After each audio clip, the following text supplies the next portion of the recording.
some significant points on the line this weekend, just given that it's an Eastern Conference opponent. How are you guys approaching this? Similar to how we've approached the week. It's about us doing the right things. We know they have a good team. They have some good individual players. They have a good sort of confidence and mentality about them. And for us, going on the road is about a good team performance, about energy, personality, things that we want to come out of the team. In terms of tactics, we'll determine that in that building right here, and what nuances we want to do within how we want to play. But we're not looking to do anything different than we've done over the course of the year. Just nuances based on the opponent and good energy for us. Just speaking about tactics, is there anything that you could do maybe to have Javinko drop back a little bit deeper so he avoids any physicality? I know that he can handle himself, but it seems as though he's been roughed around quite a bit. Yeah, I mean, I think it's for him at some point to recognize, or during the game, to recognize where the spaces are and where he can get it. Part of it is when he pops off the back line is having guys run in behind the center backs who want to really close and kick him, because if you do that a few times and you get behind him, then those center backs have to protect that space, and that allows him to get into pockets. But second to that is in the game, you're actually not supposed to be able to kick around an opponent. So you do that once or twice, and it'd be nice for the opposing team to get a yellow card, and then that would have to stop, and then he could do what he does. But at the same time, for us, is to make sure between Josie and the various guys we have around him that we are threatening the space behind when he drops into midfield, which makes decisions for the center back who wants to stay tight to him. So. We'll look at opportunities for that as well. From an outside perspective, it seems as though on Wednesday, Josie Altidore had one of his best performances. What do you think it is that has allowed him to excel here? I think Josie's just been progressively getting better over the course of this year. I think he's settling in. I think he's really embracing what we're doing and the challenges that we're setting forth for him.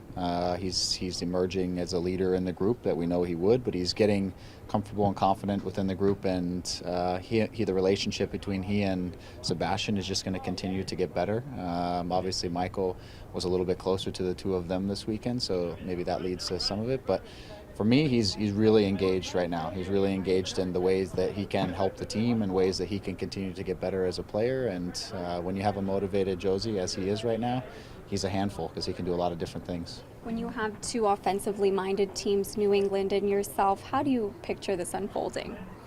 Hopefully the good guys win. That good guys being us, of course. I think it's going to be for us a little bit of a tactical match, but I don't want us to get overly caught up in the tactics of it. I think we're at our best when our personality emerges, when we feel like there's a little bit of something on the line, there's some urgency to the game, where the points are really important and relevant. And so for us, I think it's defensively, we've got to find our moments to where we need to protect ourselves from some of their individual quality.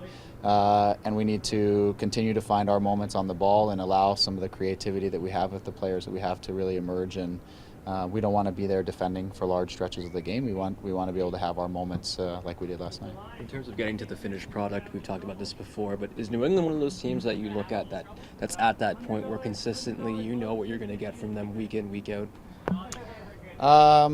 Maybe. I think they're a team that's a streaky team. I think they're a very confident team.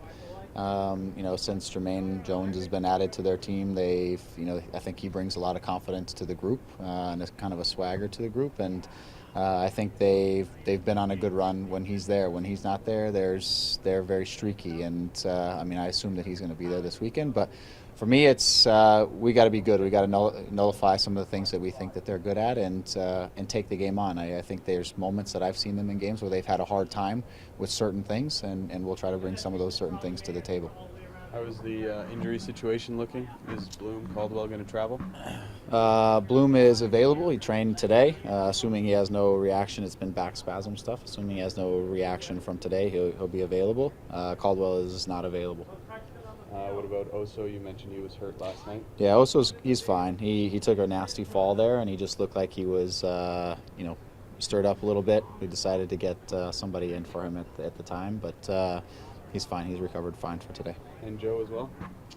Joe is questionable. He didn't come out to train with us today. He's questionable. It's an awkward, very strange injury that he has, and we know he's getting closer, but he wasn't out for us today. We'll see how he is when I go talk to the training staff. You mentioned your 3 designated players being like the spine of your team. Do you find they're getting stronger and working better together than ever, especially in this past game? Yeah, I think their relationship continues to grow. Josie and Sebastian, and working off of each other and combining with each other and creating problems for defenses.